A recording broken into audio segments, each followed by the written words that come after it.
বইছে ফাল্গুনী হাওয়া, গাছে গাছে শোভা পাচ্ছে আমের মুকুল। যেমন তার সোনালী সৌন্দর্য তেমনি ঘ্রাণ। মুকুল ভরা ডালে হাতছানি দিচ্ছে নতুন পাতা। পঞ্চগড় জেলার মাটি তুলনামূলক উঁচু ও বেলে দোআঁশ প্রকৃতির। এসব জমিতে বানানা, ফজলি, ল্যাংড়া, গোপালভোগ, হিমসাগর, খিরসা, আম্রপালি, মিশ্রিভোগ, বারোমাসি, সূর্যপুরী, হাড়ি ভাঙার ফলন ভালো হয়।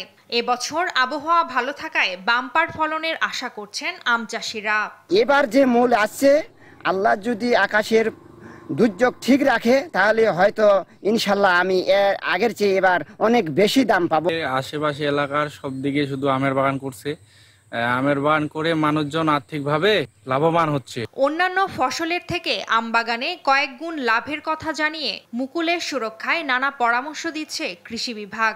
কৃষি সম্প্রসারণ বিভাগের পক্ষ থেকে চাষিদেরকে পরামর্শ দিচ্ছি কিভাবে আম উৎপাদন করতে হয় এবং এই আম কিভাবে জৈব বালাইনাশক বীজ দিয়ে আমরা সেফ ফুড করতে পারি। মেহেরপুরের আম বাগানগুলো ভরে গেছে মুকুলে। স্বাদ ও পুষ্টিগুণে এ জেলার আমের সুখ্যাতি সর্বত্রই। তাই মেহেরপুরের আম এখন দেশের গণ্ডি পেরিয়ে রপ্তানি হচ্ছে ইউরোপের বাজারে। ফলন এবং মান ধরে রাখতে ব্যস্ত সময়ে পার করছেন বাগান মালিকরা। এবার খুব সুন্দর মুকুল হয়েছে, এত মুকুল হয়েছে বলার কথা না। আমার 65 বছর বয়স, তার ভিতরে এই বছরকার মতো আমের মূল আমি আর এত আমের মূল দেখিনি। যদি ঝড়ঝাপটাতে যদি না নষ্ট হয় তাহলে এবার আশা করি যে এবার খুব ভালো আম হবে। এখানকার চাষিদেরও প্রয়োজনীয় সহায়তা দিচ্ছে স্থানীয় কৃষি বিভাগ। যে সমস্ত গাছে এখন পর্যন্ত 3-4 ইঞ্চি মুকুল বের হচ্ছে, ওই সমস্ত গাছে একটা ফাঙ্গিসাইড, একটা ইনসেক্টিসাইড দিলে তাহলে এই যে ঘন কুয়াশা দিয়ে বাইসিলিয়াম গ্রো করে, ছত্রাক গ্রো করে, আমের মুকুল পুড়ে যায়। সেই পোড়া সমস্যা থেকে তারা অনেকটাই সেটা কন্ট্রোল করতে পারবে।